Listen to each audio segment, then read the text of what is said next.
মানে কোনো দোসরদের সঙ্গে তাদের আদর্শের কখনো পরাজয় হয় না, এটা নির্বুদ্ধিতার একটা কারণ। জামাতের প্রতিষ্ঠা হয়েছে 100 বছর আগে, কখনো রাষ্ট্র ক্ষমতায় সে একা একা যায় নাই। তা আদর্শ এত ভালো হলে বা রাষ্ট্র ক্ষমতায় যেত, ধানের শীষ নিয়ে নির্বাচন করা লাগতো না।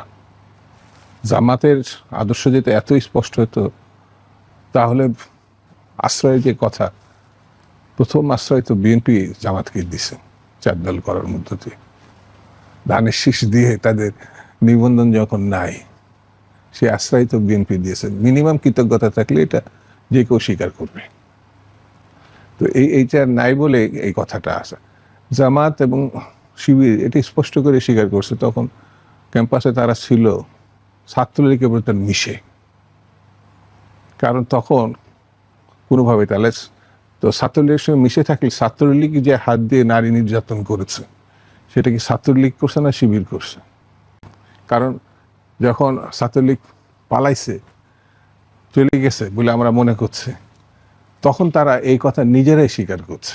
আমার কাছে এটা যে জিএস হিসাবে দাঁড়াইছে, আমি কোথায় যেন দেখলাম, সে একটা অনুষদে ছাত্রলীগের সাধারণ সম্পাদক হিসাবে ছিল, একটা অনুষদে।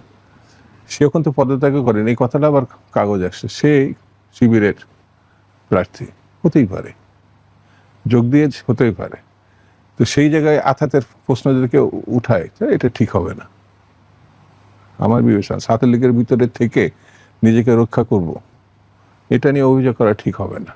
তারা এটা তাদের কৌশল মনে করতে পারে, আদর্শের স্পিরিট বলে মনে করতে পারে।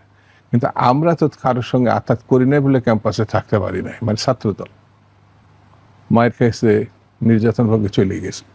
তো শিবিরের কোনো ছাত্রলীগ, শিবিরের কোনো সাধারণ সম্পাদক গুম হয়েছে এবং মারা গেছে, এরকম কোনো নজির আমার জানা নাই। ত্যাগের প্রশ্ন উঠলে সেটা হচ্ছে একমাত্র ইলিয়াস আলীর, এটা বলা যায়। এটা আমি মনে প্রায় 450 এই জুলাই আগস্টের মধ্যে, আমি এই কথাগুলো বলতাম না যখন এই আদর্শিক ত্যাগ এইসব কথাগুলো আসেন, তখন আমার কাছে মনে হচ্ছে যে যেটা উল্লেখিত ত্যাগ না, আমরা যে স্পষ্ট করে বলেছি যে আপনাদের কত শহীদ হয়েছে আমরা একটু বলেন নাম ঠিকানা দিয়ে, তো শিবির না কোনো ছাত্র সংগঠনে এটা দেয় নাই। আমরা কিন্তু 450, মানে জুলাই আগস্টে, তার আগে তো 5,000 16 বছরের রেকর্ড দিয়েছি। কাউকে ছোট বড় করা না। আমরা এই নির্বাচনকে অলরেডি অভিনন্দন করে দিয়েছি। ক্যাম্পাসে যারা ছিলেন ছাত্র নেতৃবৃন্দ, নির্বাচনকালীন সময়ে বা তার আগে বা তার পরে এই বক্তব্যগুলো তারা দিছে। কোনোটা তারা বিপক্ষে দিছে, কেউটা পক্ষে দিছে, এগুলো নিয়ে আমরা কোনো মন্তব্য করি নাই। ঠিক আছে? তো এখন স্বাভাবিক না নিয়মে এটা ইলেকশন শেষ হয়ে গেছে, এখন স্বাভাবিক 1 বছর তারা ছাত্রদের পক্ষে যারা জিতছে তারাও কাজ করবে, যারা জেতে না তারাও হয়তো কাজ করবে। আবার যদি অতীতের মতো না হয়, তাহলে 1 বছর পর আবার নির্বাচন। যেমন প্রশাসন, ভিসি ইতিমধ্যে তাদের দায়িত্ব নিয়ে নানান বিতর্ক হয়েছে, সেটা নিয়েও আমাদের কোনো বক্তব্য নেই। ক্যাম্পাসে কি হয়েছে, ক্যাম্পাসের মধ্যে এটা মীমাংসা হোক, তদন্ত হলে সেখানে হোক। ঠিক আছে? তা আমার কাছে মনে হয়েছে যে যে জিনিসগুলো যেভাবে আসছে, এতে গণতন্ত্র বিপন্ন হওয়ার একটা ইঙ্গিত থাকে, যেটা আমি নিয়ন্ত্রিত।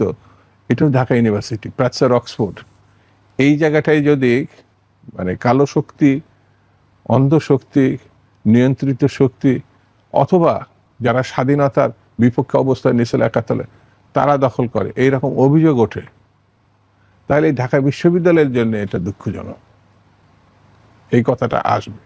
সেই জন্য আমার কাছে এই ডাকসু নির্বাচনে চাকসু নিয়ে আমার বেশি বক্তব্য নয়। খালি একটা আলহামদুলিল্লাহ যে ঢাকা বিশ্ববিদ্যালয়ে কেউ খুন হয় নাই, রক্ত ঝরে নাই। বিতর্ক তো হতে পারে, ডেমোক্রেসিতে ওর পক্ষে বলবে, ওর পক্ষে বলবে, ওর নিজেরটা প্রচার করবে, আদর্শের কথা বলবে, এটা খুব স্বাভাবিক ব্যাপার।